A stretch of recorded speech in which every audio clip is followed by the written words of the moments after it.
munsi nahamagaye mama kuri telefone, nuko ndamubwira nti ngiye gushaka umugore.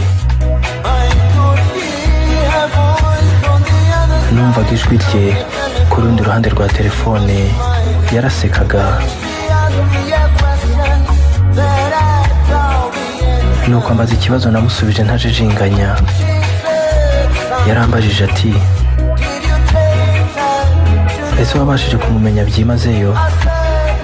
Nuko ndamusubiza nti ni nta makemwa rwose. Ariko uyu munsi mfite agahinda kongera guhamagara mama nkamubwira ko ngiye gutandukana n'umugore.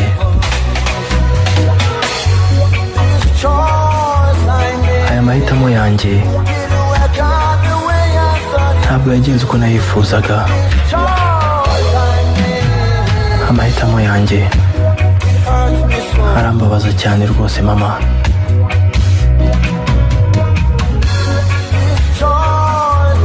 Aya mahitamo yanjye ntabwo yagenze uko nayifuzaga. Aya mahitamo yanjye, mama arambwira ati ntabwo byoroshye kubyumva mwana wanjye, ariko ndizera ko uzongera ukishima. Ntabwo byoroshye kubyumva muhungu wanjye, ariko ndizera ko uzongera ukishima. Ndibuka turi mu kiliziya,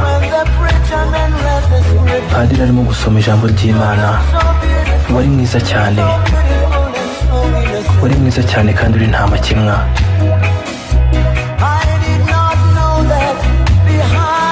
Sinari nzi ko inyuma y'ubwo bwiza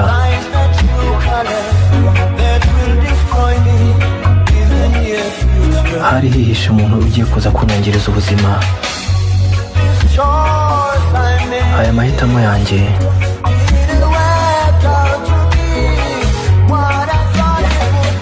ntabwo yabaye ko nayifuzaga.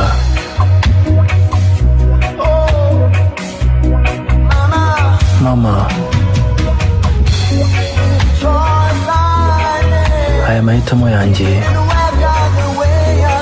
ntabwo yagenze uko nayifuzaga. None agahinda karanyishe.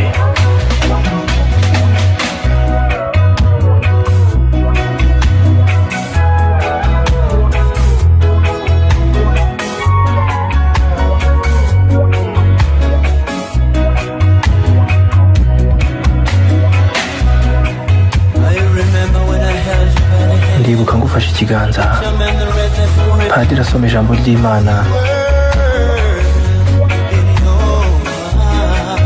akagusaba kurisubiramo. Ariko ayo magambo yasaga n'ari mu kanwa kawe gusa, ariko atari mu mutima wawe. None maze kumenya ukuri, umugore mwiza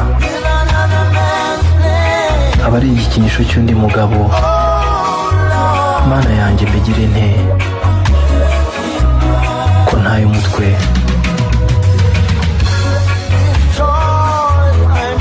Aya mahitamo yanjye ntabwo yagenze uko nayifuzaga. Aya mahitamo yanjye, mama arambwira ati ntabwo byoroshye kubyumva mwana wanjye.